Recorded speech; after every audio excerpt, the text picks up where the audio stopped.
Hello and welcome to this special bonus episode of Redshirt Cinema Club, where we're celebrating having made 100 of these by watching the film without which sci-fi as we know it simply wouldn't exist. 2001, A Space Odyssey. It's my favourite film ever, Nath really likes it, and Dave has never seen it before. What will he make of Kubrick's artistic masterpiece? Let's find out.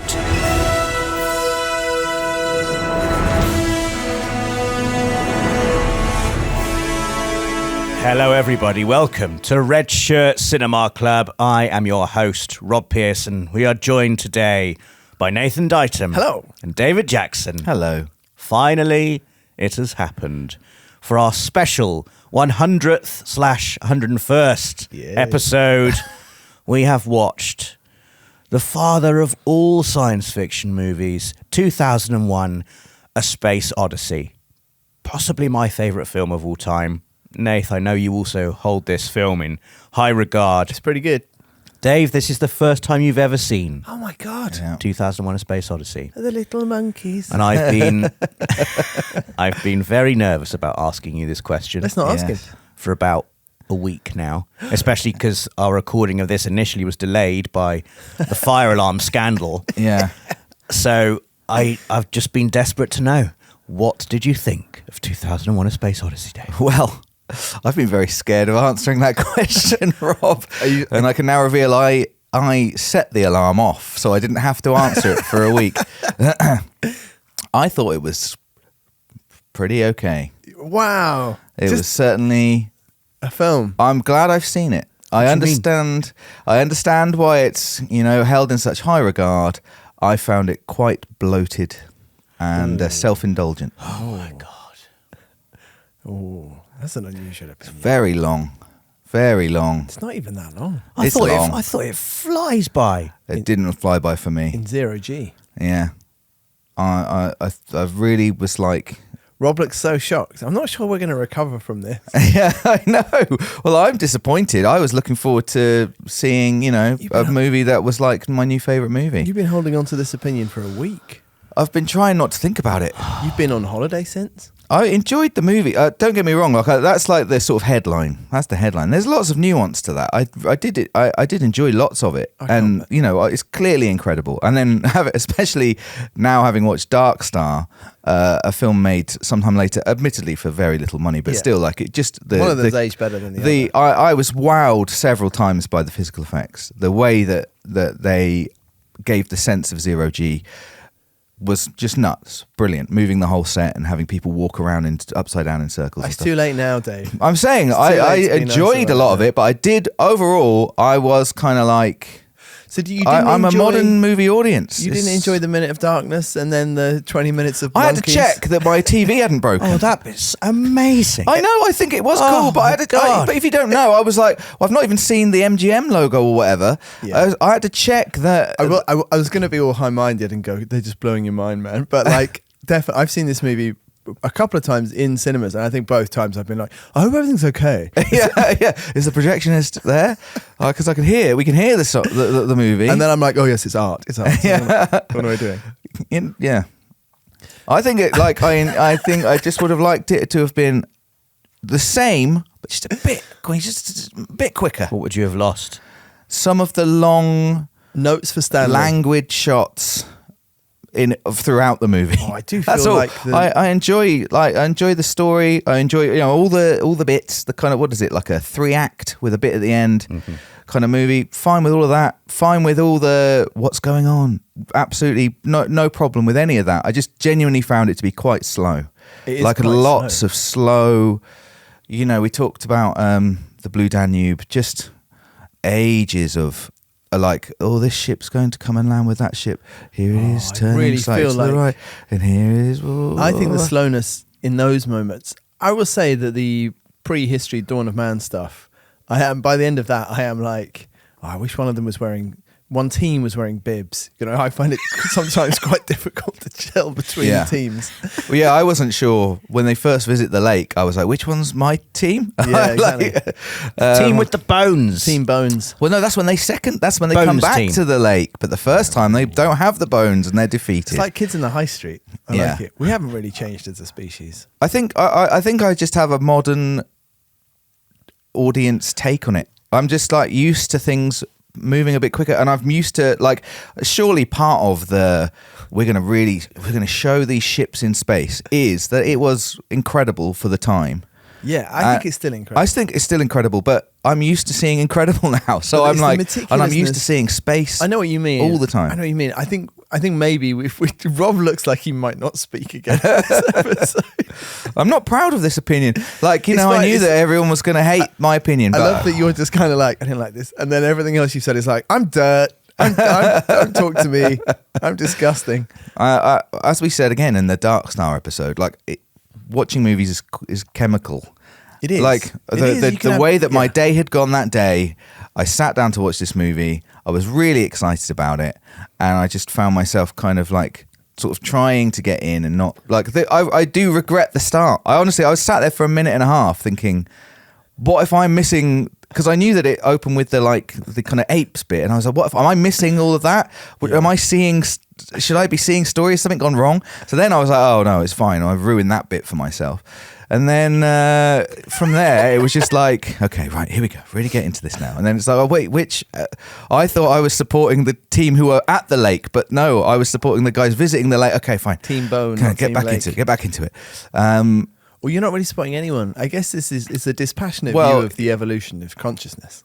Come on, you've got a team. We are supporting because we're following their You story. a team stay in the dark. We were following. No. Team, let's not think about this. I know what you're saying. The protagonists. They're protagonists, exactly, and we're following their story. So so yeah, I've not There was a wanted really to. complicated pun I was trying to make. That's why I was looking past your face. Okay, Like I'm used to it. Cro-Magnon man, protagonist. I was like, can I put these Right. the protagonists? I guess, Almost. is the- Yeah, is the that pun. works. Yeah. That works.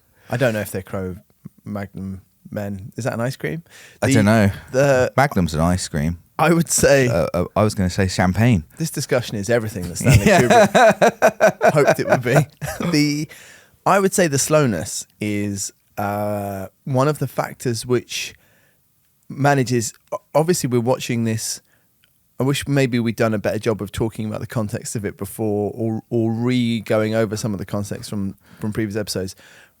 When we're talking about where we came in the first few episodes of the pod, talking about Star Trek and where the real space adventures were at that time, going to the moon, the space race, the Cold War, the state of technology, both real world and then also in the movies and how it's represented in the movies, and how much better things look in 2001 and the meticulousness of the space sequences and the gracefulness, which is so obviously sort of planned and designed, and that was the ambition, and that's why the music, why it's set to music and why it's a dance.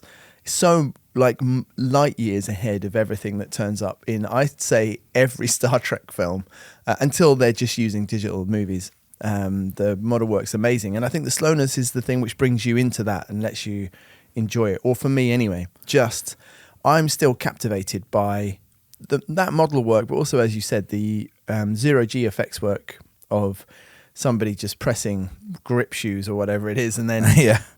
walking around a set which is being manipulated in some way. There's that shot of just him just running it's around brilliant. and around the module. Just that stuff I can just watch. But and there's a purity to just the spectacle of it. Yes, definitely. But I also don't think I can sit here and complain about a giant bee for 3D audiences flying into the camera for Right. The Hobbit 2, and then that's also not go like this. I get this it, pen Stan. is like suspended in like Well, I guess there's a difference in elegance for me to go whoa. Do you know how they did the pen? No. It was on a pane of glass that was in front of the camera, and they were just moving the glass around. Ah, that's That so is cool. simple. I hope you were going to say magnets or something. I but- didn't know that. And then you can sort of see when the lady picks it up, there's just a tiny little bit of resistance as she's like pulling it off the pane of glass. Yeah. Leonard Roster's in this film. Leonard Roster, who Who does he play? He's the Russian guy trying to get the story out of Oh, right. your man right at the beginning in the space station. Dr. Hayward. I feel like if my perfect casting for Rob's life would be Leonard Roster in the 70s. Oh, really? Yeah, just... I watched Reggie Perrin and it just made me Yeah. think, Right, okay, that's think what's of happened. Rob. Yeah, I don't know if This is every I don't know if morning. Rob's aware of Reggie Perrin. I wanted... not. No, well, I you feel like did. Rob's just scrolling through his notes like, well, we're not talking about this anymore. We got to. You should talk about all of it. Like, it's not just. It wasn't just. Did Dave like 2001 Space Odyssey? I've honestly never seen Rob like this.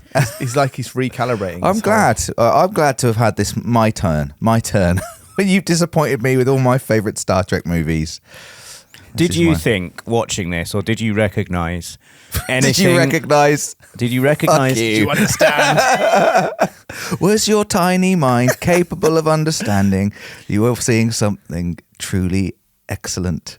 Did you recognise anything that you've seen in other movies that you now realise, that might have been like influenced by 2001 a little bit? Because this for me is it's like the Half-Life 2 of sci-fi films. Yeah, I mean, I'm going to sound foolish because I just didn't watch it in that way, and I think that's probably partly that's what I'm trying to say is I've seen this at the wrong end of my life, and God. I've not, as in like I wish I had seen it 20 years ago, and been more capable of kind of seeing how it is the beginning of everything that I love, and I didn't really watch it with that kind of sense of looking for, I can see how that has been followed through into like in Star Wars and Star Trek and whatever.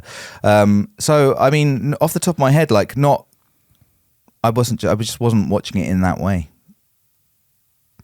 So please tell me all the things that I, Well, the other question have been sort of mirrored. The three questions I wanted to ask you at the beginning were: did you like it?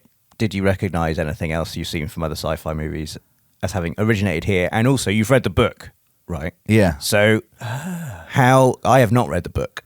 Yeah.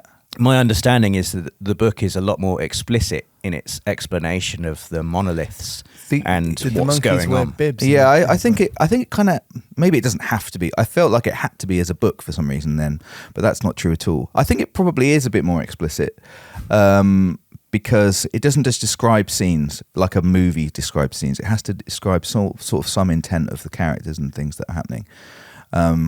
I felt like certainly I had maybe some of the mystery isn't there. Like as soon as I see a monolith with the apes, I'm just like, oh yeah, monolith. Not like what is going on here. Where's that come from? Has it? I was kind of predisposed to seeing monoliths. Knew that they were going to the moon to see a monolith.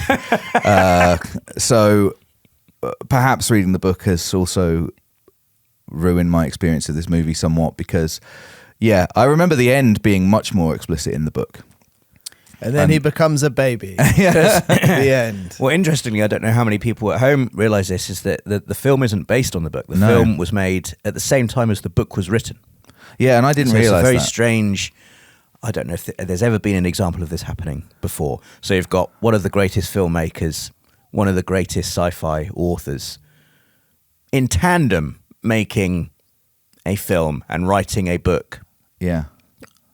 Of the same story. I just think how does that happen? I mean, whose story is it? Did they work on the story together and I believe so. And then went off and made their own versions? I believe they worked on the story together, and I think a version of the screenplay, Arthur C. Clarke then took that as the seed for writing the novel. Yeah.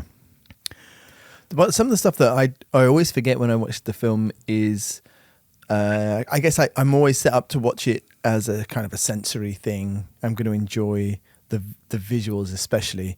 Basically, after I listened to something on BBC Radio years and years ago about all the performers who were in the ape suits and how I thought the makeup was amazing, by the way. Yeah, I mean, and their performances. It made me want to watch Planet of the Apes, but I mean, that's the simplest thought I could have had about it. Ooh, monkeys! We should do more monkeys. I know apes aren't monkeys. I don't think. Anyway, I know you're correct. They're chimpanzees, and about lots of them were dancers, and they went through a kind of a dance school in a theatre in London, I think. And so the particular kind of movement, it's not my favourite part. But then the thing I always forget is how much plot there is in it, even though it's only a few really dramatic instances of this thing has happened and now we're going here. And those really do have like an incredible sci-fi hook. Like, this thing has blasted signal, we've traced the signal, we're going to find this other thing. Like, that's scary as hell. And it's also got, to your point about what is in 2001, which then turns up in other science fiction that I enjoy, there's really specific stuff about dead space. They find, I mean, the marker is essentially a monolith, which is quite obvious, but it's also buried. This idea of uncovering, like, it's been here the whole time. That's like I love that idea in science fiction. And then the moon as well. There's something so deliberate about putting it on the moon. Yeah, right. Yeah, you've got to the moon. Some kind of obvious observation of how long have they been watching us? Oh my God. But then they say it's deliberately buried as well. Yeah. I think he says that, not that it's just been buried, but it has been deliberately I love the buried. sight, the lights and everything. It's so it's not like something I've not seen before. Rob's in a reverie. I love those lights. Yeah. I love everything in this film. They're well good, those lights are. They are very good. So we should talk about why Dave is wrong for the remainder. Well, of I the don't think podcast. he's right. I don't think you can say he's wrong. I don't know. I'm just sad I'm not. that he doesn't Understand. share my undying love for this movie. Well, I'm sad too. I think it's unbelievable. I think it's the best intro to any film ever. I think it has one of the best endings to any film ever. Including the black bit. I love the black bit. I would have enjoyed it if I knew about it, or just if Next I time hadn't you watch it. I honestly my hand was hovering over the remote for 30 seconds, because what am I missing? This is the problem with watching stuff at home, isn't it? And it's how easily distracted we are from and not even in a. You weren't. I wasn't distracted. I didn't watch. I didn't look at my phone. It is a distraction, only in as much as I had control you of. have the power, yeah. And I was just worried that I was missing the epic start Am I of fucking this the up? movie. I'm like, I could be seeing, shots of the sun rising over the plains, and I'm not seeing it. Can we talk about something very important? Can we talk about the agony of Wayne Rooney? Have we already explained the agony of Wayne Rooney on the podcast? I think we might. I think we may have mentioned it before. Yes, that was very early on in the Access days when we were doing slow motion, Our experimental phase. slow motion FIFA replays. What I remember really specifically was that you found an absolute joy, like a pure joy, in the replay system of early teens FIFAs in a way like a child would. You would sit there on your own, just laugh, like zooming into people's faces and just laughing with no music, with nothing. And I remember from that, we were joking around and we were kind of like, oh, we should put. You were looking at Wayne Rooney's face, and it's because they had like 3 expressions. It was like goal, oh no, and just regular face. Goal, oh no, and regular face. And when they were doing oh no, you would like zoom in, and because the camera, when you orbit, I guess there are certain objects behind the camera you can't see, and when it kind of clips into them, it shoots forward. So there's like an unpredictability to how the zoom would work, and you would get these crash zooms on these gurning faces. And I don't know what that bit of music's called, but it's the one with all the choral kind of Yeah. The howling music. the howling, and we put the howling over some shots that you'd done of Wayne Rooney's face. Did we actually propose to PlayStation that we put that on the channel? I don't think we did. I think that's good. We spent I'm glad that we went no. We spent a few hours of making I'm not it. sure.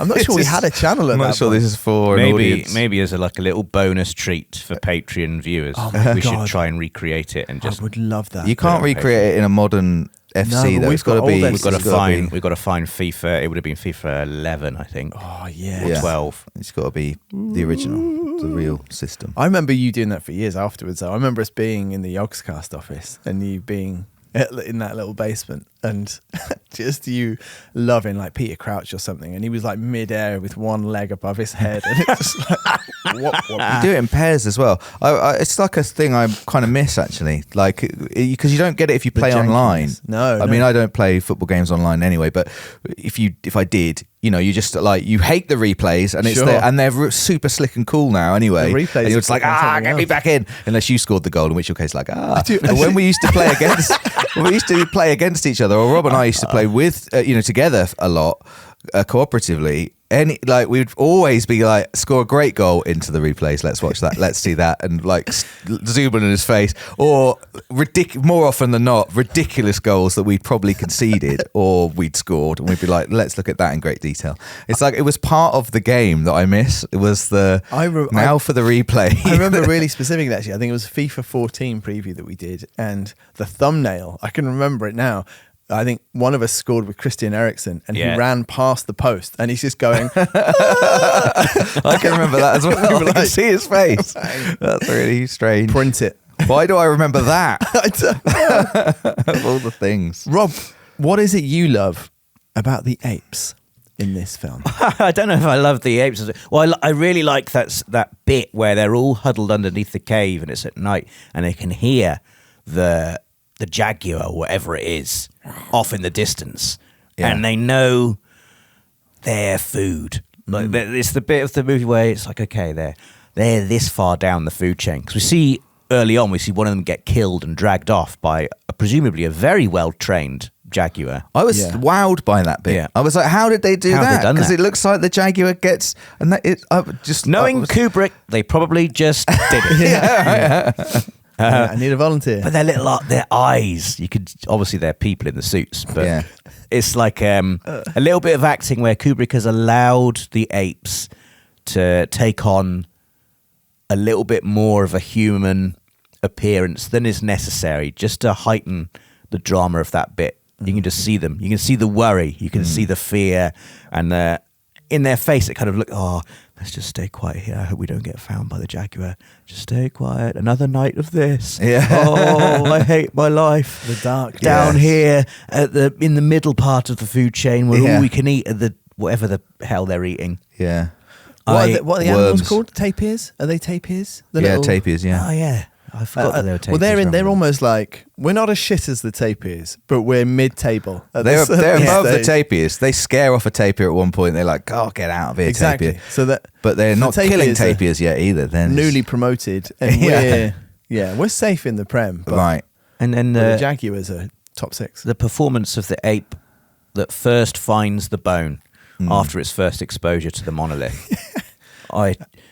Just so well performed. Yeah. This whole, it's, this, what a wanker would say, isn't it? The whole film is like, it's a 3-act stage play more than a movie. It's like a musical or a ballet, specifically with the music you've got, but like just the way you can see without any dialogue, the cogs turning in the head of I can, and if I hit it, I can exert more force than I would be able to with my regular weak ape body. Excellent. And then he's just dancing around with it. The cut. Come on, what do you think of the cut, Dave, where he throws the bone in the air and it crash cuts to the It's space? been overhyped, I'm afraid. Oh, come on. You knew it was coming. I This knew is it the was problem. coming. Knew it was coming. I was like, oh my god, they're going to do the, and he tossed it up once. I was like, is this it? No, I didn't do it yet. Twice. I was like, here we go, we're going to get it. Every and then time. it's like, It still gets me every time. I don't know. It's and amazing. I think that it's the promise outreached the kind of the That's delivery. because, you know what, I was original audiences, they weren't like in the trailers. Like, I know. And there's this one incredible shot with a bone. You guys have got to check it This out. is what I'm trying to say to you. Like, I had to watch this movie with the weight of the world on my shoulders. You gotta love this. This started everything you enjoy. You better fucking like it. Yeah, well, it's got that amazing shot that everyone correct. talks about, and the music's incredible. And so I'm like, okay, oh god. these And guys in really reality, like I couldn't do it. I've read the book. I knew everything we were going to see. I just didn't know what it looked like. It's hard for me. I think that you should actually feel sorry for me. I do not. Ridiculous. That bone spaceship shot, I didn't know it was coming when I first saw the film. Yeah. I remember almost like, I think I audibly must have been like, oh, that's so clever. Oh, wow. Because that's I like need to watch it technology. again. One of them's like a technology, but it's like I think not it's a quite technology like clunky. you'd have thought about technology. It's I think you could have clunky. done a better job of Fuck matching you. the frames. To be Yeah, honest. sure. That's Stan, fine. can we do that one more time?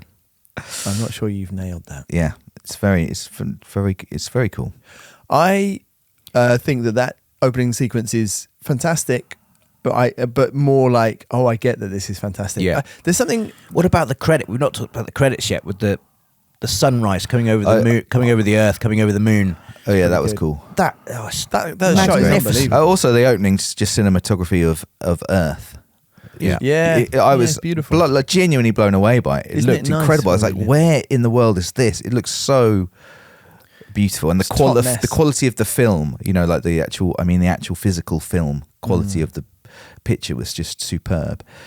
So it is beautiful. It is great. I do like stuff. There's I can't remember the name of it now, so it's going to sort of undermine my point. But there's a film from the 80s about fire, and it's like I'll look up when someone else is talking in a minute, and it's about.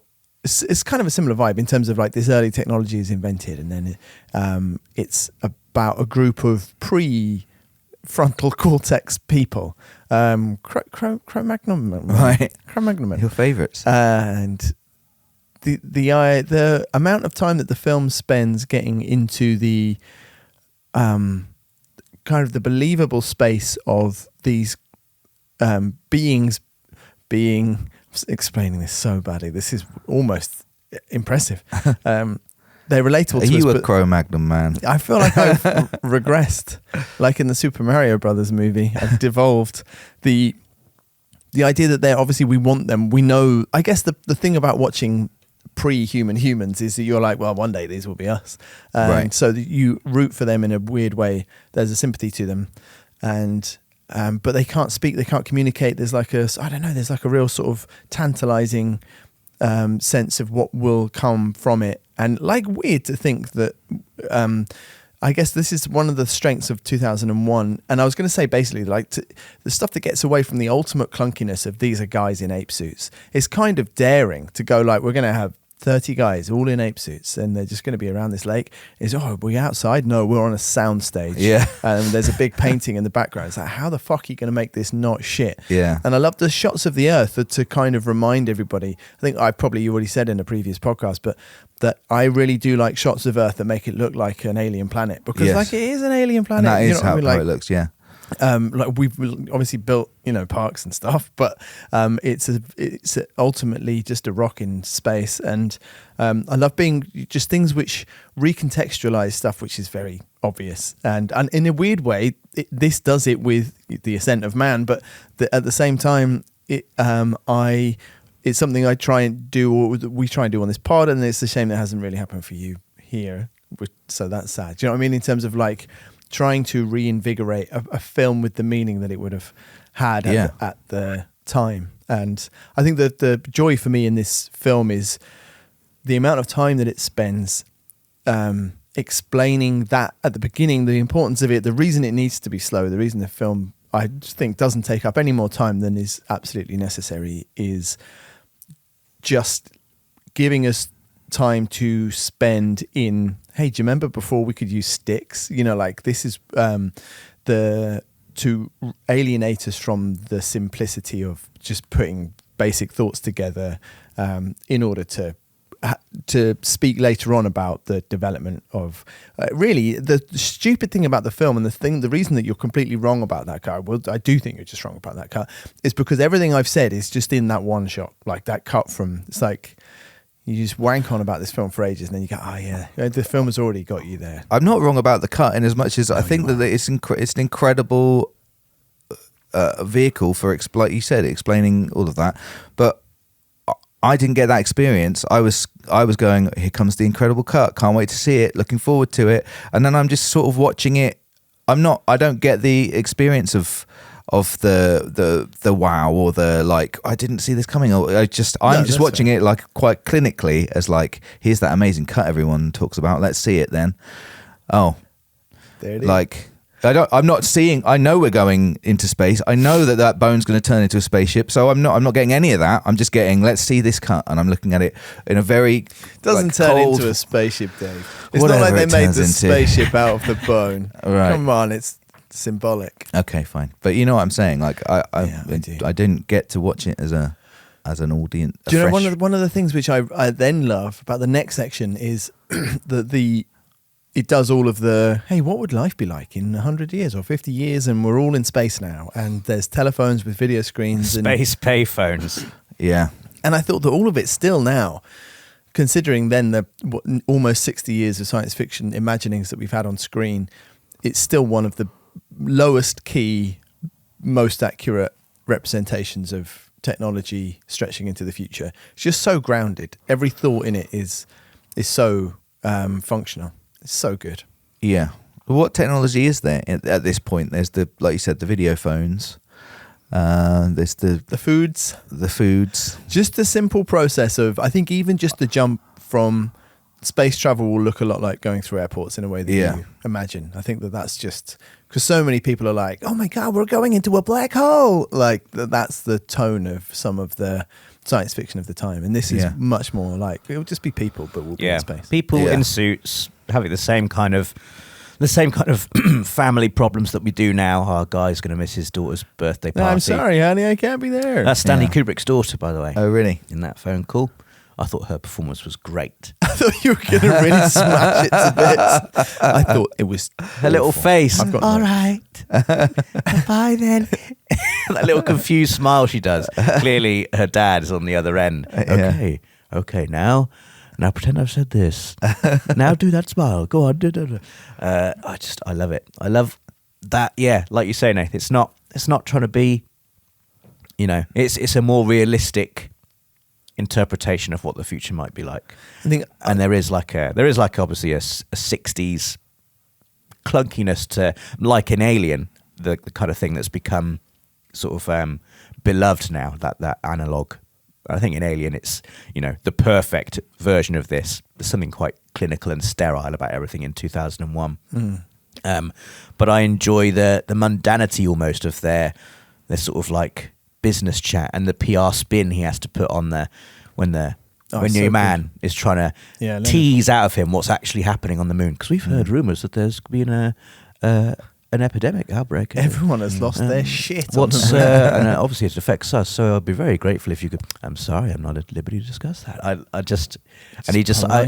And he politely gets up, shakes his hand, and walks off. It's just something so pleasingly boring about it. Yeah, it's very grown up. It could have been in any grown up political drama. Yeah, I think it's the past as much as anything. Like, I just think that it seems, like kind of like what you were saying, how it's a vision of the future. Like, but the brilliance of it is that they've transported the 60s to 2001. Yeah, or whatever, whenever it's set. Like, it's in like, I feel like that is an accurate representation of how business people spoke to each other in the 60s. For like sure. Like now, it's kind of, so I think there's like some nostalgia. Well, it's not nostalgia, we weren't alive then, but I also think, as well as it being kind of, I don't know what I'm trying to say, apart from like it's an accurate representation of how people spoke in the 60s rather than an imagining of how they would speak in the future. And that's clever. It is, yeah. Right, I was going to say, that's what I like about it. Maybe it comes from the fact that I don't know what Kubrick's general thoughts about science fiction were, but he wasn't a science fiction filmmaker. He was someone who was interested in, I wouldn't even generalize, but his films from one to the other are extremely different, and whatever sensibility comes through it is about sort of a meticulousness and Do you think the closest we've got to a Kubrick now is probably Nolan, right? Like probably. I wonder what I'll make next. I'll make a really long epic sci-fi film. Now I'm going to make a film about the war. Now I'm going to make a film. What else has he made? He's doing Odyssey, isn't he? He's doing fucking Homer's Odyssey next. I mean, Kubrick made Spartacus. He's made 2001. You look at what they've made, and there is sort of like I get the sense that Nolan's trying somehow to maybe follow in Kubrick's footsteps. Even in Interstellar, you've got that amazing sequence that's where the ship is docking.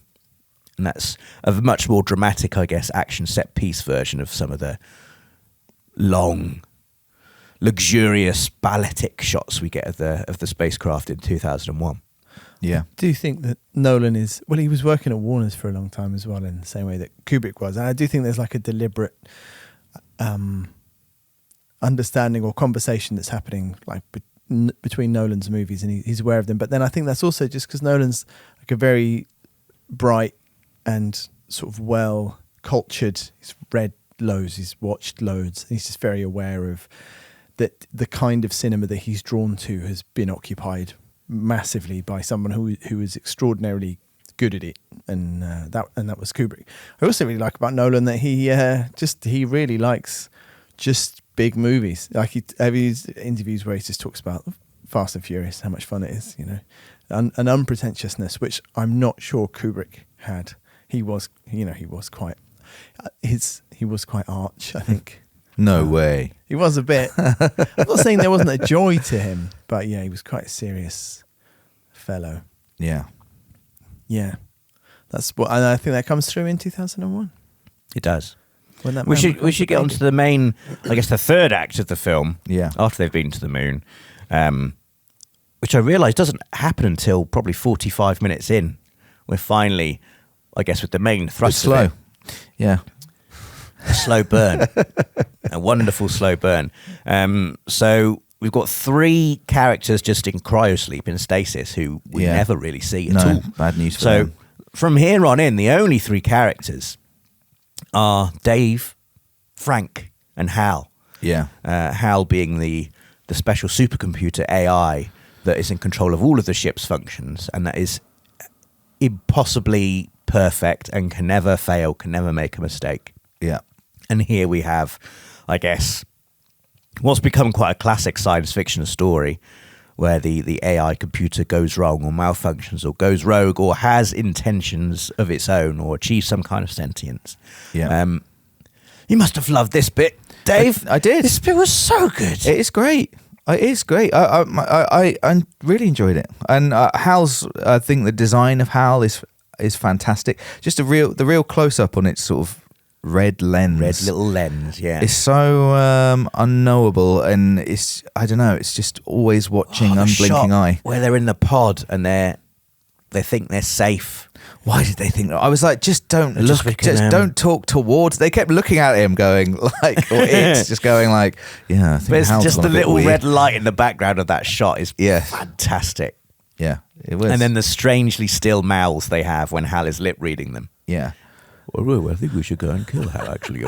And this was like we talked about the incredible effects, and I think this had the one effect where I was like not really sure how they'd done it, of 2 characters on that big circular sort of like running track. One of them is running around it, and the other guy's sat having his lunch, and he kind of like runs up and sits down next to him, and it was like truly like, I don't know how they did. Do you know that the joy of the effect to me is I will look at something like that, and pre-digital effects, the joy. I think this is partly why it's taken a bit of magic out of it. Yeah. It's because what I want to get to is exactly that point where you kind of go, can I see how this is done and how convincing is it? And it's almost completely convincing. Yeah. And I know it's impossible. And then I just love going, oh, fuck it, I'm just going to watch it. That's great. I don't know how they've done that. That's well done. That's beautiful.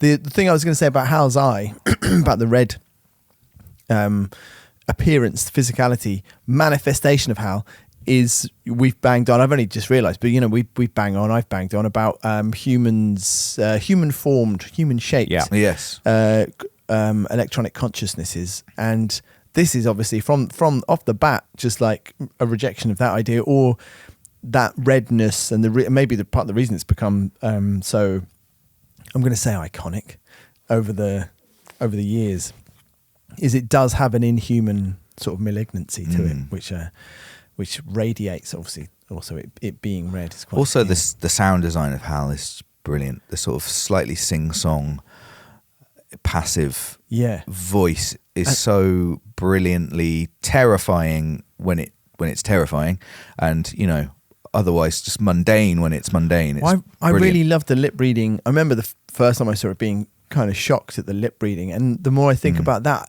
I think it's because it's quite a human process. The idea of this, of being observed, and the idea, because he seems disembodied, and then the idea that he's actually watching you back is and interpreting, he's observing the world as much as he's, that kind of faceplate isn't a control panel. It is like an embodiment in the physical world, and then he's able to do and perceive things in the physical world.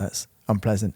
The Hal stuff is interesting in terms of like the way that he talks, and I guess it's like the Star Trek thing of was this just really well observed, or has it become so influential that because I think Alexa or our AI voices now do sound not completely dissimilar. There's like a calmness. You don't want anything to like my Google driving instructions. They don't sound. I'm sure you can probably get HAL voices for stuff, can't you? Alexa's is fucking useless compared to HAL. Yeah, of course. Honestly, yeah. I just Alexa can kill watching anyone. this, like, man, can you do this now? Open the pod bay doors. Do this. Blah blah blah. Prep the pod for launch. Yeah. Just the amount I've had to repeat the song I want like 4 or 5 times to Alexa before. Do you know one of the things I hate, and it's become a fucking, I mean, what have we become on this pod? I'm about to do like some proper Michael McIntyre, but I'm sat there and I'll be like, this song by this band, and especially if the band is like, that's not really a word, like it'll be like Just Be Simple by Songs Are Higher. That's like a band and a song that I like, and I've more than once, and it's like, I can't find that, and then I fucking go, fuck off. Then I find it on my phone and play it through the speaker, and it would just be like playing, and then exactly what I said. What the fuck were you listening to? Fuck you. Have you seen those videos? I don't know if you've seen them, where it's like it must be some kind of game you can play. Well, it's like a conveyor belt, a digital conveyor belt, and footballers come towards the camera, and you've got to speak the name of the footballer to get on to the next footballer. And the joke of the videos is you can't play this game if you've got a Northern Irish accent. And this guy's like, Mbappe! It's Mbappe! And the computer just is refusing to allow him through, and he's getting furious about it. I had this realization. I edited video for Access last week, and it was with Nate Fox, the creative director at Sucker Punch, who'd done Ghost of Yotei. And there's auto transcribe feature in Premiere now, and when it does us, I'm in the subtitles, I'm correcting stuff left, right, and center. His pretty standard American voice, it was picking up on the intonations, like the punctuation was correct. It was like it could tell when it was a brand name and it was capitalizing. I was like, these motherfuckers are training this on American accents. They're biased. I see. They're biased. Yeah. Bastards. It's called English, okay? Exactly. Brackets US. So you should understand what I'm saying when I say things. That's Dave's voice. There's normally a filter that we put on. That's right. Oh, God, I know everyone must think this, right? But American is such an accent. It's such an accent. What? Because like such an accent. It's such an accent. I always remember the first time I ever saw Jimmy Carr, and he was speaking in just the most like Jimmy Carr does. Yeah. And he was doing a bit about accents. And I remember he said something like, "This is how words sound when they're pronounced properly." Just in like this English. RP English is so neutral. It's got a 0 point. It's so neutral. Yeah. There is no 0 point. What are you guys talking about? That is the Greenwich Mean Time. It's my accent. The Greenwich Mean Time of accents, and anything else is either a plus or a minus in one direction. Yeah. The American accent. I know there are many American accents, but it's so accenty. Don't you think? Well, what do you think? It's such a twang. Think? Yeah, I know. The point I'm making is that everyone thinks their accent is the neutral accent. Yeah, that's right. And it irritates me when Americans think their accent is the normal one and that we're pronouncing words weirdly. I agree with that. They're pronouncing words weirdly. I just think the answer to that is not to... And then there's the French. To make the same... Yeah. I can barely understand anything there. So. Yeah, it's like they're not talking English at all. Yeah. What were they thinking? Yeah. Talking about language... I can't actually think of a way back into the film. Well, I was thinking about Hal, and I was thinking how Hal's voice, I think, is really present in Data. Yeah, true. In Star Trek, yeah. And who is like obviously talking of accents, American accents. That is a good link because there's a reason he's not called Data, and I understood that there was a rule that who's your man there? It's Patrick Stewart. I assumed involved. He was going to say, I'm not saying Data. I think it was just whoever is the first character to say the name decides how Riker. the name is said. Oh, what do you mean? Oh, it's Riker is the first person who speaks to him. I think Roddenberry is was the person who came up with the rule. Just like if we're not sure, then the first person who says it, everyone else has to say it like that. Oh, right. And I assume, therefore, I've read this on Reddit, so it might not be true. Right. Patrick Stewart was the first person to say it, and that's why. No. Well, as in, not in the actual show. The first time we're introduced to Data, he's speaking to Riker. So whether or not Riker, Jonathan Frakes said Data, I don't know. It could be his rank, because he's commander. You can't have Commander Data. Commander Data. Commander Data. That's very true. No, you can't. He does sound a bit. But he does, like, the way he will talk about, you know, Spot. he will be in like very stressful situations and to be like, yes, but Captain, we should do blah, blah, blah, blah, blah. Is that slightly sing-songy, neutral? Well, when he in the simulation sends Geordie to his death. Geordie, I don't think you should be doing that. It's very Hal, in my opinion. But Data, if I go and do that, I'll die. Yeah, I know. It's like Geordie's here. The thing I liked about Hal, especially this time, was that the way that he lies is quite childlike, where he kind of circles tighter and tighter around the lie. Yes. And he just refuses to, and then a little bit gets picked away, and he's like, oh, fucking weird. I don't know why that's happening. Yeah. I liked it a lot. I also thought that the humans were bad at lying too. Oh, I think there's something wrong with my pod. Do you want to come into the pod? Like, if I was Hal, I'd be like, oh, don't worry about it. I'll take care of it. No, what's going on here, guys? I'm just sensing that you're not being completely honest with me, Dave. Why do you think Hal went Galulu? This is the thing that I still am not sure about, because there's nothing. They're on the mission, right? It's not like an Alien where the AI has like a secret agenda, or in Ash in Alien is got a secret mission that's unknown to anyone else. It's sort of revealed to them as they get nearer Jupiter what the true nature of their mission is, because the monolith on the moon has sent a signal and they're going to go and investigate it. I don't understand why Hal would feel the need to jeopardize that, because Frank and Dave only make the plan to disconnect Hal after they discover that he might be malfunctioning or he might be not telling the truth. Yeah, I kind of just I don't know whether this is in the book or like or just there's a wire that comes out. It just says it was interpreted, but like I just kind of felt like it was about Hal's evolution and wanting to, about, I guess, having an agenda to discover, to take these next steps to discover what is the monolith thing is and what's going on, and kind of promote itself, like thrust its evolution forward. Why that requires the human characters to die, I'm not too sure, but like it felt.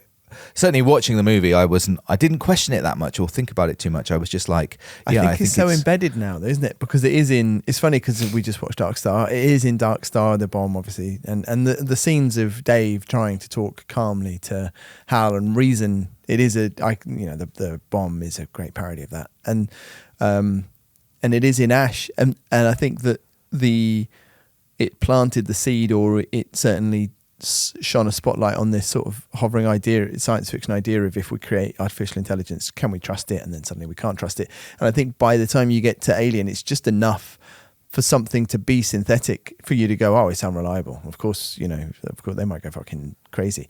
And I think in this, it's almost the ambiguity is, and the inscrutability of Hal is a lot of the effect and why it's good.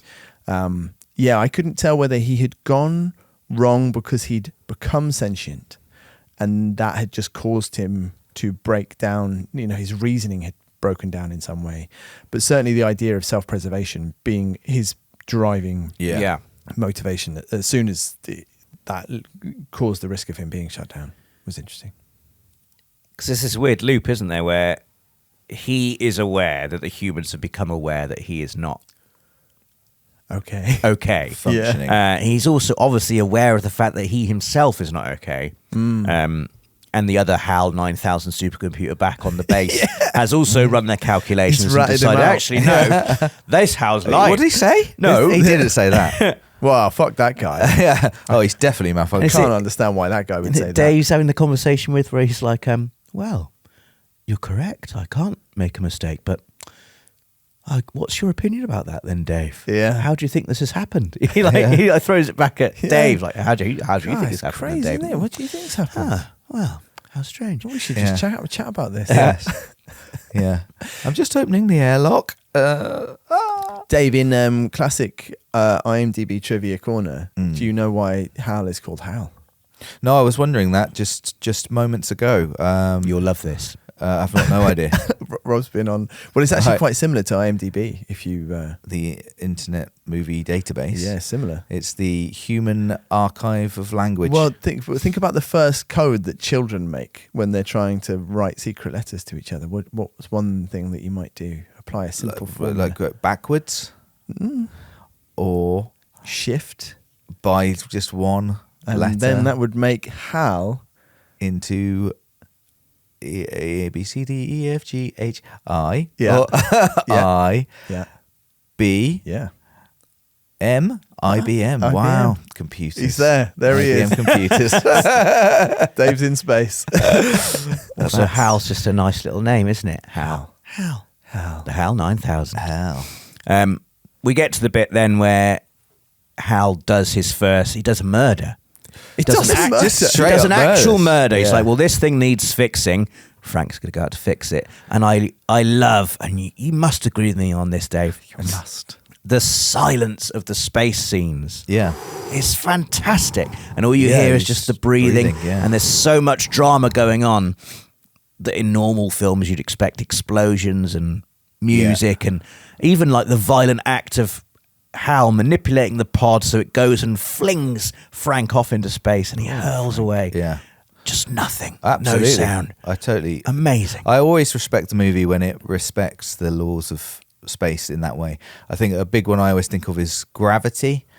Yeah. With Sandra Bullock. You know when you can't jump into space, gravity. But when you're pinned to the earth, the smash, I'm describing. there's a gravity. huge. Yes, no, I got it. Okay, But there's a okay, huge, space station. Yes. Being destroyed, and she's out in the void of space, and it's completely silent, and it's like it's so much more shocking and startling because of it. And so, yeah, totally agree.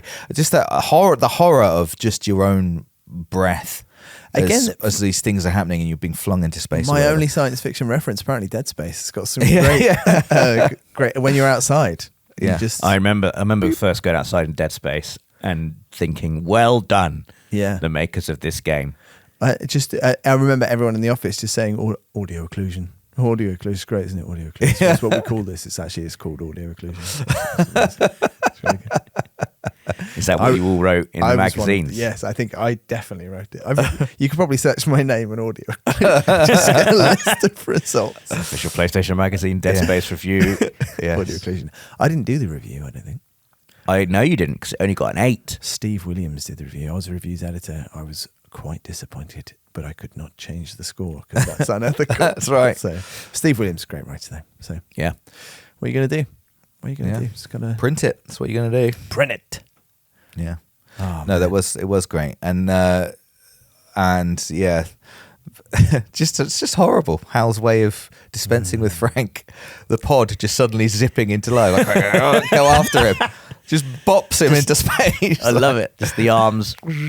Yeah, Well, don't do the sound, do they? No. I'm doing the sound so you can get some kind of reference listeners. Yes, They go, that's right. it turns around audio very slowly. description of it. Yeah. And then I think the next thing you see, you don't see the hit. You just No. see it coming towards the camera. And then the next thing you see is Frank just spiraling off. Yeah. Off it It's goes. it's so, oh my God, what's Hal done? Yes, and Dave doesn't know, does he? Dave doesn't see Dave sees Frank flying off. Yeah. Doesn't know why it's happened. Goes to rescue him.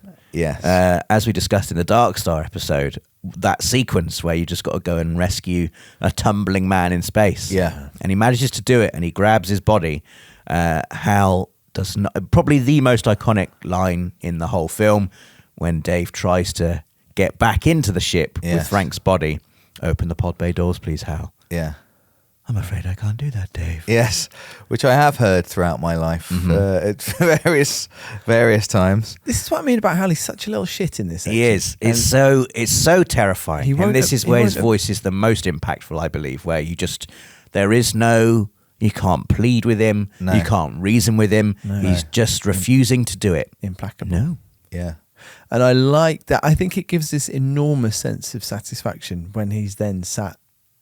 Yeah, does he sit down at the console again? But he's talking to him throughout the next section. Just like once he's inside, he's like, whoa. Well, even just getting in isn't how like it's. I really love how Hal's voice is the same throughout, but but the context of the scene gives it like this. Like I said, when he's mundane, he's mundane. When he's terrifying, And like, doesn't he start reasoning when Dave's trying to get in? He's like, Dave, that would be quite hard without your helmet. The first thing when he tries to get in the airlock, he's like, it would be quite difficult without your helmet, wouldn't it? Yes.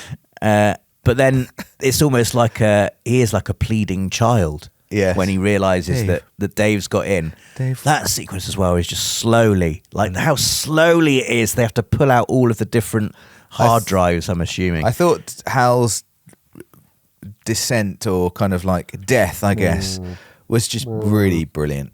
Like the way that it's sad. It's kind of sad and weird, sort of reverting to his like you imagine him at like in the science lab being created, and he's taught like a song and like, come on, you're going to be an amazing computer one day, Hal. And he's sort of like reverting to this like early state. It's undoing all the system software updates one by one. Exactly. And he's being reverted to like Dell Intel Pentium 2 processor by the end of it. Yeah. Ding, ding, ding. And just sort of singing that little song. There also, for me, there was some kind of like quite tragic parallel to, dementia, like when he just loses all his mental faculties, he loses all of his memory, and he's just singing a song, and he's not even afraid anymore. Imagine it's slowly dying. How well judged this whole thing is, how well plotted out, not just accurate, because obviously it's theoretical and it's speculative, but just that even all the way up to now, just the things that you have this machine consciousness doing in terms of the choice of the how it looks and how it talks, and then the reasoning and the gradual escalation of its badness, and then just to have it slowed down, the effect of the voice slowing down, and then the singing. All of these choices are just so fucking on point that we're still kind of talking about them. And I think the first time I think now, again, like I think impossible to imagine what it was like, but to have all of that thrown at you as an audience at that time who hasn't seen, I've probably seen 2 fucking dozen different speaking artificial intelligences on camera on film before I saw 2001. But to just go, now it's fucking singing. That's wild. What a choice. Yeah. So good. So it was great. Yes, it was great, Dave. Yeah. We got him to say it. I told you, I think I like lots of this is great. It's just for me, it didn't as a whole. I just was looking for it to zip along a little faster. To finish. Just wanted it to go a little bit faster. Well, you'd have enjoyed the 5 minutes of colours being shot at your face. I didn't dislike that. Dislike it. No, I did. I'm not sure if I liked it, but I didn't. I wasn't. That isn't one of the bits I'd be like, let's cut that. Yeah. Like that was cool and I mean, what is he doing? Where is he going? What is he experiencing? Well, what does the book say? In the 60s. Oh, I think it's quite... I'll say what the book says, and then I'll say what happened in the 60s. Oh, I think it's... I can't remember specifically about this, but I remember the end, like the kind of waking up in a room, a sort of earthly old room. I don't remember the kind of travelling through colours bit, but I'm sure it's in there, and I'm just imagining it's very abstract. I was just going to say, this is another bit of fun IMDb trivia. Okay. Is that in the 60s, people would return to the cinema whilst stoned to watch this sequence under the influence of happy drugs. You'd have to get through the whole rest of it first, though. Maybe time your drugs just right, because otherwise... Happy drugs, I like that. Yeah. I'm not sure Hal would be great. You know, I don't know. I've never been stoned before. Well, I don't know, but I'm just saying, like, you'd have to be really. I guess I'm questioning how accurate that bit of IMDb trivia is. Oh, it's definitely true. One guy was Thank God we're here though, because people couldn't get IMDb trivia without us. So it's good that we're providing a bit of quality and content. Yeah, absolutely. We've done no expense spared. But there's the other, I guess, false memory that some people have, where that Dave says the line, "Oh my God, it's full of stars." It's just not a line.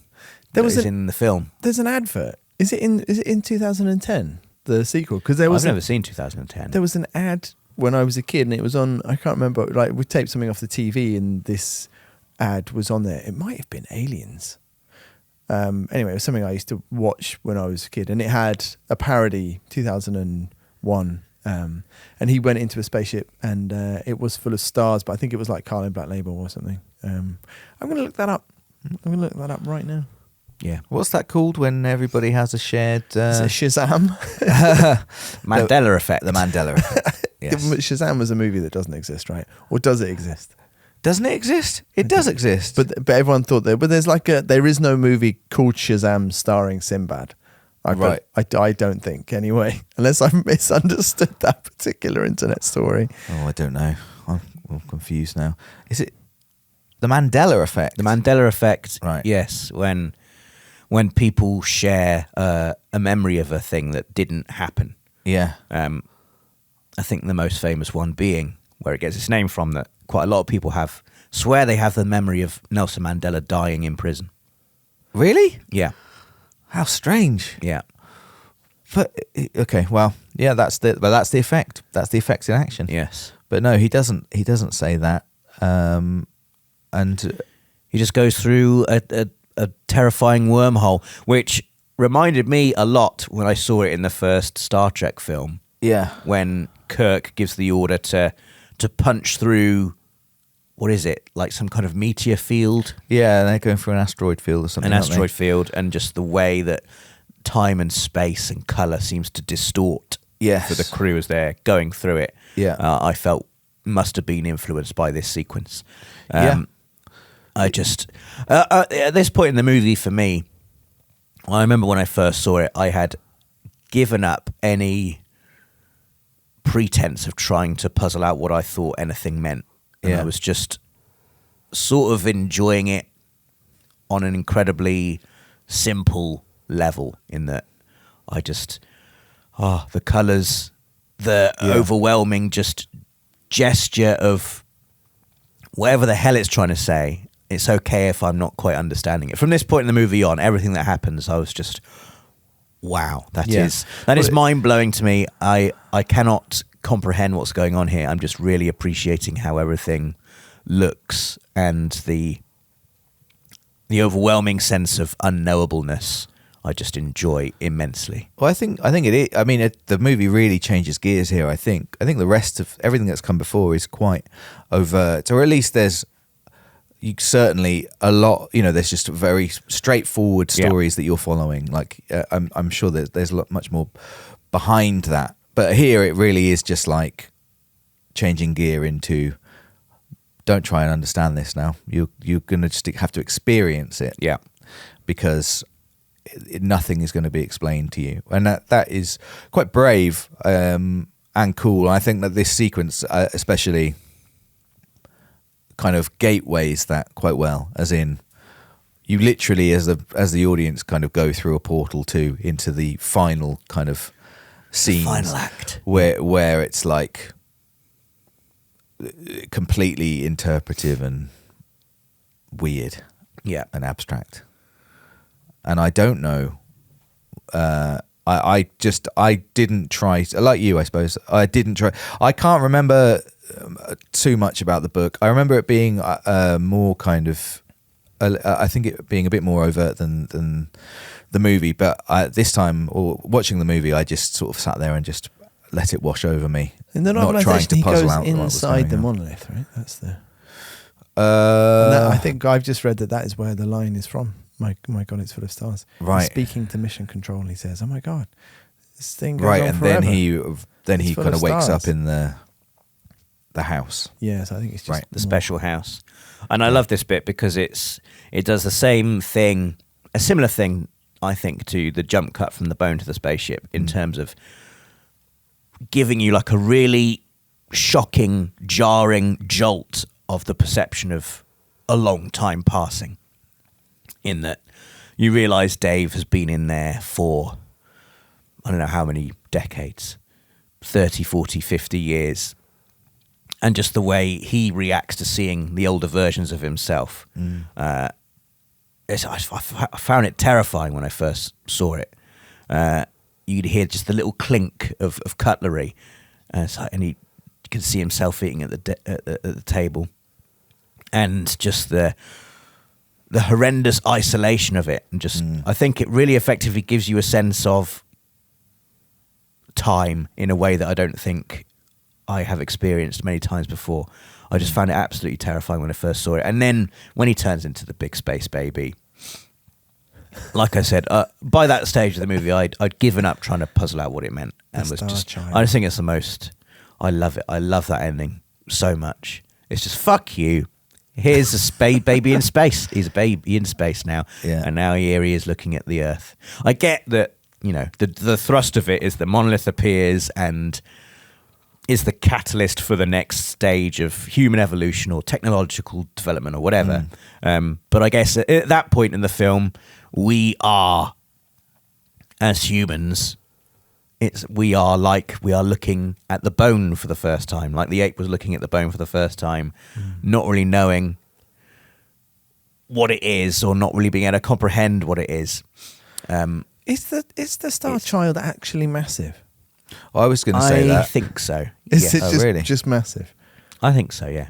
He's Is a big, it not just close? I reckon if you were on Earth by. and you looked That's what I into thought. the sky, Be massive. you'd be able baby. to see see it. just a big My God, baby that's looking at it. Dave, but he's a baby now. Yeah, and he's baby Dave. huge. He's Yeah. like the size of the moon. Massive. Yeah, That's probably what the film's about. Giant. yeah. Giant space Kubrick's baby. like, I don't know why people Giant talk babies. about it. It's all there. Yeah, It's- I made it really clear. That baby was huge. yeah, that's it. That's what started this whole thing. I just thought, big baby in space. How do we get there? I know writers who use subtext. It's just good, isn't it, as well, when the music starts. It's just good. When the music starts again, the shot of the monolith, and the camera slowly zooms into the monolith, Yeah. and the "Thus Spake Zarathustra" music starts again. A piece of music that we hold dear to our hearts, Very expensive. the to three of our us. hearts. Yeah. and what a bit of music. It's an amazing bit of music. It's so preposterous to start and end your film with this piece of music, in my opinion. I think, like, who other than Kubrick would have the balls to be like, the film I've made deserves this at the start, and to have it not be funny. Like, I don't know how you'd be able to use this piece of music now and not have it seem like you were either taking the piss, Yeah, it's over. or, you know, it only works here, and it only works for Kubrick, in my opinion. Was it written? It wasn't written for this movie. It No, just it's exists. old classical piece of music. Yeah. Like the Blue Danube, and Because but it's still within copyright, apparently. Well, it's unfortunate for It's not anymore. Not anymore, unfortunate for whoever wrote it. We should put it on this podcast. all over it. all over it. Yeah. because it is so. Can we synonymous. start? After we finish? Can we record just 2 minutes Okay. of us just at the mics breathing, and we'll put that at the start of this episode, and everyone will have to wonder if we've uploaded the wrong audio file or something. Are we in space? Is that? Then we all No, have we're just, to go. we're just standing here, just sitting here. We don't have to do anything, and maybe we'll slowly feed a bit of music underneath, and people at home will be thinking, have they uploaded the wrong file? And then they'll get to this bit now and realise that actually It was very clever. it was a very clever reference to the uncertainty that you would feel watching the beginning of 2001. Maybe, and people will go, "Oh, Dave was right." Yeah, people will skip through and go, don't know if "Am that I? Is this right?" I don't know if I want You people have to to feel earn the uncertain. right. You have to earn the right to. You have to get through that. It's a test. Right. Dave test. passed the test. Do He's you failed deserve every to other watch this test. film? Yeah. Apparently not. But now, at least, even if you didn't love the film in the viewing of it, you understand Dark Star a little bit better. Probably understand. I think Star I love Dark Wars. Star more now. if Sure, I may. yeah. No, But those guys were right. 100%. I Fuck think. this I think film. really, I will watch more things now and have 2001 in my to be able to link back directly to it. It's hard to do in the other way to do it the other way around. I've seen the beginning of it all after everything else. Yeah. But you know the dirtiness of like Dark Star, which obviously influenced Star Wars in a way, like Yeah. that, and then Alien being like blue collar and grimy, and it's raining inside all the time for some reason. Yes. All in big contrast to. Yeah. Oh yeah, 100%. Yeah, and I think obviously, influenced in that way by wanting to show another version of the future, and I think, it's strange, this whole sense of the future being so clean and nice. Since we live in it, I can tell you it's not like that. And no, some bits are. Some bits are. The new gentrified bits are. I wanted to mention in the second act where we're in the boring place where they're having the business conversations. Yes. The furniture just looked a lot like McDonald's furniture looks now. Well, I thought been it to a looks McDonald's like for a a while. McDonald's. Yeah. It's like just the weird curvy coloured chairs It's they have. very mid-century kind of. If you looked up mid-century sofas on Gumtree, you would be served, for all intents and purposes, the spaceport. Well, in McDonald's 2001. have obviously been influenced by mid-century. I guess they have. That's probably what Furniture they were then. going for. Yeah. McDonald's. I can't believe you've brought McDonald's into this. I thought it was just an interesting design anyway, the space station, just that where they were sitting and the restaurant that we hear about, the kind of, I don't know, I guess it's like a departure lounge kind of, Yeah. but like a really, Like first class. yeah, like exactly. That's why I couldn't recognize it, Yeah, but I it knew it wasn't was, for I us. knew I got a sense of it. But also, when you see ads for first class travel, you just go on YouTube and look at them from even the 80s. Yeah. Just regular travel in the air was so nice. Oh, yeah. The way that we're packed in now. I know. I mean, this is the move from 2001 to Aliens, isn't Yeah. it? Like, what Alien? Yeah. Like, that's the future we're living in. We're going to be packed in more. We're going to look back on air travel from the 2020s in the 2050s and be like, man, remember when you got to sit down? Remember when you Yeah, got a bag? exactly. Yeah, You remember. could take a bag. Remember with when you got to, you'll have someone in a seat that like comes to your face probably. Like Yeah. double, they'll stack you up on top of each other. Yeah. Triple Well, stack. that's just tubes, You and know, you tap your phone to get like a Coke, A shot and of- you just have to suck the tube, and you hope that what you've ordered comes through the tube. and it will taste of all the other drinks. That have been on the tube. exactly. And it will have someone else's teeth With a marks little at bit the of top a the- little bit of bolognese that's got stuck in the tube as well. You have to suck really hard to get the little nugget of mince out of the tube. That's space travel. That's regular travel. That's just regular. Yeah, That's just regular travel. Be like, those car parks where you drive your car onto a rack and it just goes behind. Yeah. You see, there was a guy. They bought two guys had bought a van for their business. They'd spent like 20 grand on it or whatever. Oh, no. Then it was just in one of those for 3 years because a part broke down and the car park went bust. And it's No. like, so shit, can I have my van? You really cannot have your van. Like if you can get it, you can have it. But And that would be me. That would be me and you. We'd be going to some show somewhere. I'd be like, can we get our Rob back? He was so unfortunately the hydraulic system on Rob's rack is broken. oh Do you man, think- that's a terrible story. Do you think we'll see commercial travel to the moon in our lifetimes? There is technically. But what do you mean by commercial? Like just you can Can pay I for buy it a ticket to the moon, please, and stay on the moon hotel? and stay on the moon? I don't know about staying on the moon, but I reckon you could pay to go to the moon. In Rob, your if you lifetime. paid to go to the moon and you were, let's say you were in your 70s at this point, would there be any part of you which was like, just send me out of the airlock? 100%. I'm not coming. I want to see a bit of space. Yeah. And I'm not coming. I've out often said that if I could choose how to die, that would be how I'd do it. in space. Wait till I get to 85 or however long it is. Yeah. But Just let me isn't it Dark Star where he describes just let me drift off. the boiling point And of water is below? I'll have a spacesuit on, Oh, and okay. gradually the oxygen supply will obviously run out, and I'll just Right, slowly fall okay. asleep. Right. There should be. This is Rob's commercial space business. Is Youth that and you- heirs. yeah, yeah. And there's just a series of needles in your arm, and it just pumps in some morphine. So in Rob's tube, once you've got the little nugget of bolognese out, it's just morphine all the way. But And then you- Rob's business will, That's the like ad. it will be like flight. It will become more commercialized, and they'll just Yeah. stop sending people into space. And Well, I it'll just pump them full of drugs wherever they are, just immediately. By the Yeah, end, I can do it'll it a lot just quicker be- just now. Actually, It's Yeah, like, you just go- be Yeah. pumping people in the back of the head with one of those Yes, bolt guns. yes, that- drugs are expensive, but Yeah. this bone actually is from a previous customer is much Good callback. much quicker. Thank you. But going to the moon on holiday would be amazing, right? You imagine No. just a basic moon hotel. Just your and basic moon hotel. a basic moon hotel. Just basic. And one of the fun things you can do is get a spacesuit on and go outside. Can you imagine playing moon football and just bouncing around, but with this how is not cool what it would be like. Do you remember just bouncing around with hardly any gravity, and you sort of float back down? Do you remember in Red Dwarf, Lister's playing golf on a planet? Yeah. I always thought that seemed really fun. He just hits it from. I think it comes back and hits him in the back of the head. It wouldn't be like that. It would be like everything on Earth is shit. And it would be like that. Like the hotels that you have at Disney or Alton Towers. Yeah. What's that? A fucking Splash Landings hotel or whatever it is, Alton Towers.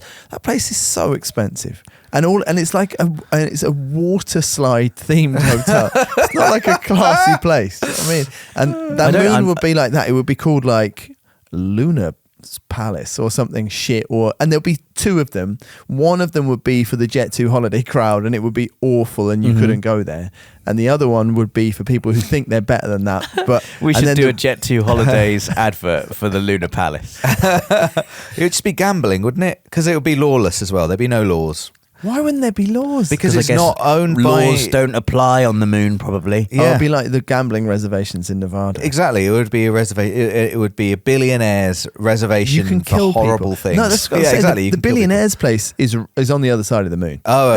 And you know what I mean? On the dark side. And that's Yeah, genuinely dark side of the good. moon. They're playing football there. They've got like an an AstroTurf pitch. On the dark side of it, you think they'd want to be on the dark Well, they've side? just lit it up with all the money that they're getting from the Jet2 mirrors, guys. system of mirrors.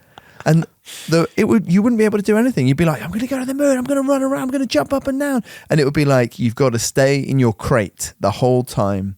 Yeah. And you're in the themed hotel. It's awful.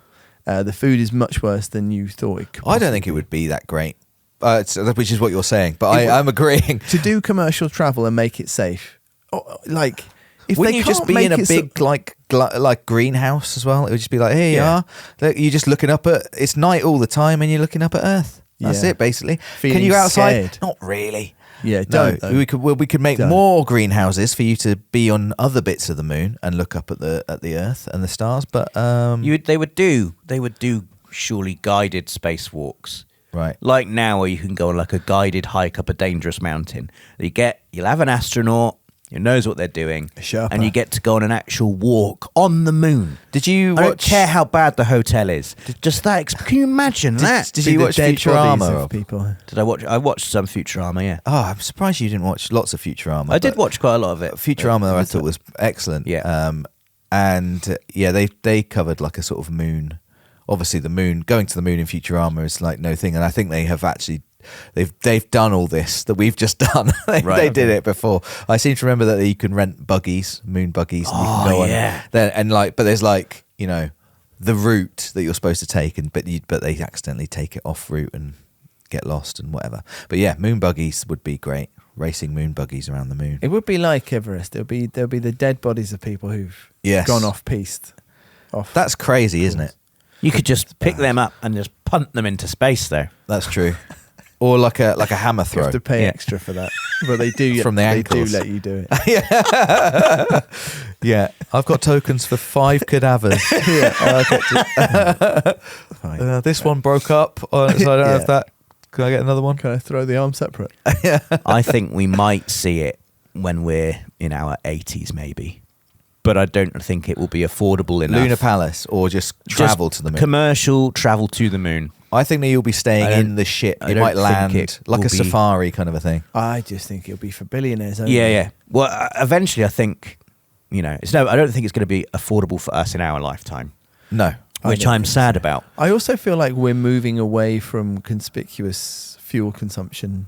That's going to be a thing over. We've the got to next just couple of invent decades. the better fuel, the better fuel that all the aliens are obviously using. Sure. The clean energy. I'd love to be alive to see us land on Mars as well. Yeah. Holy shit! How amazing would that be? I wonder what they'll find out. That's gonna I feel happen. like that's happening. That will isn't it? happen. Yeah. They don't seem to be really making a concerted effort to do that. I think seem to NASA remember NASA are going to the moon. I'm sure there's a again. small group of people who are really trying hard, but I guess what I'm saying is I don't see the funding coming out of a modern day America. well, to no, do that anything. funding It's bad. might have changed for sure, but Elon Musk was going to do it. Now he's focused elsewhere. he's even more rich now. He could do it That's true. easily, Fuck off to probably. Mars, Elon Musk. I guess. We should end this pod. We should. Episode 101. Yes. The 101st Spaceborne was the joke that I made. It's That right. everyone... Do you remember you guys both were like, oh, you've got to say that on the pod. That's so good. I'm glad you did. It's a reference to the 101st Airborne, the well-known American military outfit. I've had to stop myself from saying it because I didn't want to take the credit. Thanks, man. Well, I've waited until the end to cap Yeah. the 101st episode. 100 episodes of the podcast. Yeah. Dave, what's been your favourite episode of the podcast that we've done? well, apart from this one. You can't ask me that. Well, I don't know what my favourite episode. Well, Maybe I think what's it was Star Trek. Wrath of The Khan. Voyage Home. Oh, the voyage home. Is that the one with the whales? Yeah. Yeah. Yeah. That was That's where amazing. where That we was good. all really enjoyed it. I really liked the one where Chang was in it. Yeah, that's the Undiscovered Country. Yeah, that was a good episode. Yeah. Was that all the Shakespeare? Yeah, Shakespeare. Yeah. The Shakespeare quiz. I do think that, I feel like maybe that first stretch of the pod was my favourite, just because I remember saying for so long afterwards, we would just catch ourselves in the office going, Admiral. Yeah. And it doesn't matter who it was. It would be like, oh, this person. And I would just put that name and say, Admiral. Yeah. Admiral Well, I can Chris. go, hello, computer. And Hello, Rob gets it computer. now. Yeah, Yeah. that's basically That the was only reason that we was started really it. funny. That whole bit. Wow, that was really funny, wasn't it? Yeah. I've forgotten the names What's of the most whole of Italian food? Do you like Italian food? Yes. No. Yes. Yes, he does. Yes. Forgotten the names. I've forgotten the names of most of the Star Trek characters now, unfortunately. Oh, There's Steve, that's sad. Yeah. Yeah. Scotty.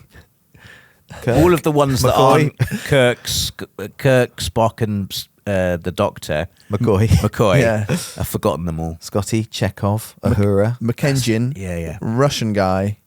Radio Yeah. lady. Yeah. Yeah. What a time. But that was my favourite episode.